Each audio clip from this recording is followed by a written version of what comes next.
All right, it is time for an edition of the Goldie on Ice podcast. And boy, the Florida Panthers are on some kind of roll now. And what a week it's been with the trade deadline. The Panthers once again work their magic, as they often do. They go out, acquire key players, some under-the-radar players that the Panthers see the value in for their needs and their situation. And they do not touch the core of their roster. They also do not give away any draft picks for this year, so they get it done without giving away draft picks for this year, basically because they don't have too many.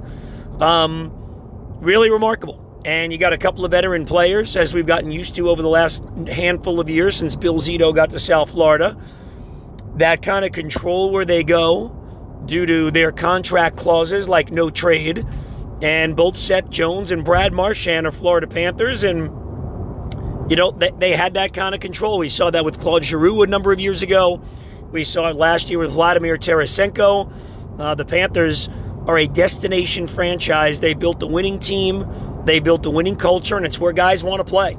And I think the whole setup with their practice facility has taken that to a new level. So really, you got to look at ownership right from the top. And give them a ton of credit. And then, of course, filtering right through to Bill Zito, his hockey staff, which these guys are really amazing. They're experienced, they're deep, and there is no stone unturned. And then you go to Paul Maurice, what his staff does. It's a great time to be a Panther fan. And as we all know, in all of sports, these kind of windows, they don't come around very often. Sometimes as a sports fan, it's basically once in a lifetime. So you got to enjoy it when your team is in a groove like this. And literally every year, and this has been the case, I think, for the last 4 seasons, every year they've got a chance. And that's what you want. And this team, scary enough, who knows? They may be better than last year's team. I know you're taking Oliver Ekman-Larsson off this team, but Nate Schmidt, I think, is playing really well. I think other players now, a year older and having the experience, the guys that have been with the Panthers, is probably a plus. And when you look at the Panthers forwards, wow, they are absolutely loaded. When Brad Marchand does play in a few weeks, the Panthers' penalty kill is going to be improved. All 3 guys acquired are going to penalty kill. Seth Jones and Nico Sturm already are. Jones 3 games in. Sturm played the 1 game. And Sturm brought exactly what you wanted to bring. And Tomas Nosek, who has played the wing, in his career, did so for the Vegas Golden Knights, so he's experienced there. He had a really good game on the wing. He may be better suited there. So you talk about depth for this team. It is unbelievable, and I would be remiss if I didn't mention, when you compare last year's team to this year's team, Mackie Samoskevich. Big factor with the speed and the hands and the energy that he brings. So, look, back in the early 70s, many people, including guys on the team, have said, I've talked to them, but they've said it publicly, that the 73 Dolphins were probably better than the 72 Dolphins. The 72 Dolphins went 17-0, the only undefeated team in NFL history, and won the Super Bowl. The 73 Dolphins, they say, we're the better team. I was a little baby then, so I can't really say myself, but the point being, it doesn't automatically mean, hey, we got a better roster, we're going to win. I mean, so much has to go right. As great as the team was last year, we all remember Game 7, Stanley Cup Final. It's a 1-goal game for the second half of that entire game. 1 bounce here and there, it's tied, and who knows what happens. So, but it's incredible that you would have automatically thought, if you remember from last year, maybe even at this time, Sam Reinhart was a free agent, Brandon Montour is a free agent. What are they going to do? You still have a lot of money locked up in the goaltenders. Bobrovsky's going to be 36.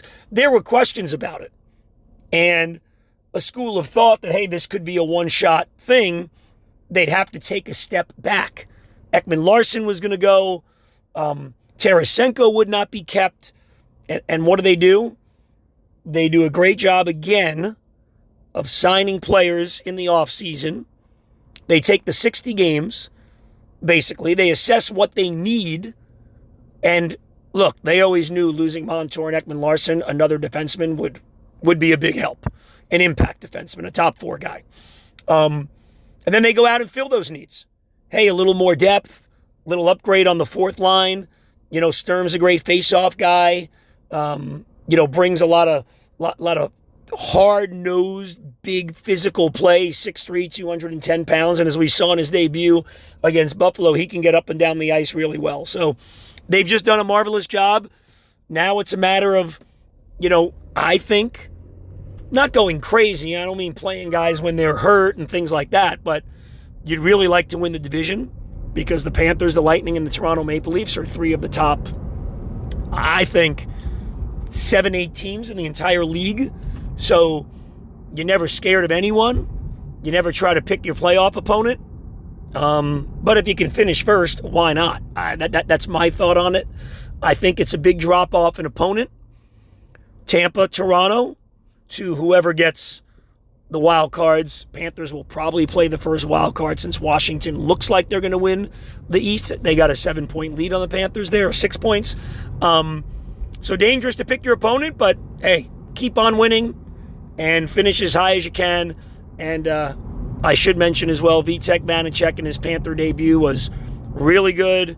Here's a guy earlier in his career that was solid on good teams. And again, it's another player, and this laundry list just continues. Marchand is probably, definitely out of that. But of the Panthers, seeing players that for whatever reason, it's not going great with their current team. And we've talked about this so many times on the podcast, and I mentioned on television. For whatever reason, whether it's the team, whether it's the player, it's not working.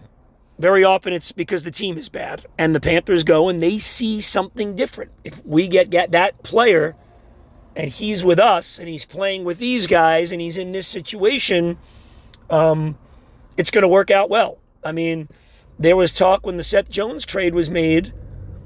Oh, you gave up Spencer Knight. You gave up another number 1 draft pick. How good is Jones? Look at his numbers. He's minus 100 over the last 4 years. Yeah, he's in Chicago. No offense to the Blackhawks. Now he's playing with Nico Mikkola. He's not bombarded every day with the weight of the franchise on his shoulders. His contract will probably never even be mentioned again. It was mentioned all the time in Chicago because it's $9.5 million. And, you go and spend that in free agency, a rebuilding team, and he's supposed to be the savior. Here, Seth Jones could just play hockey. And I don't think it's completely coincidental that the Panthers have allowed 1 goal total by Braden Point of Tampa in the 3 games that Seth Jones has been on this team. So it was an amazing week.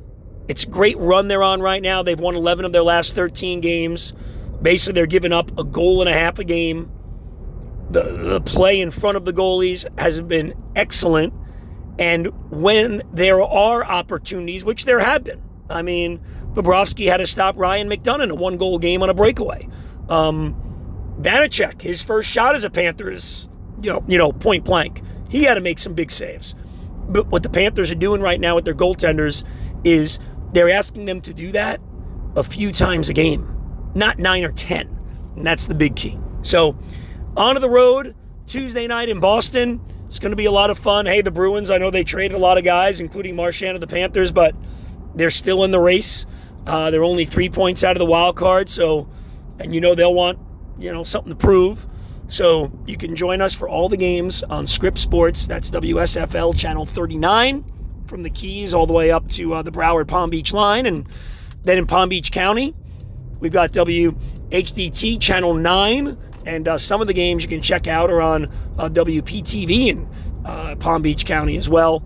And that goes all the way up past Vero to Sebastian. Over on the West Coast, Fort Myers, Laugh TV 36.3. And you can always subscribe to the app, Panthers Plus, where, you get every game that we broadcast locally in the viewing area, which is a big chunk of Florida on any device you have. All right, everybody. Thanks a lot for listening, and we'll see you soon on Script Sports.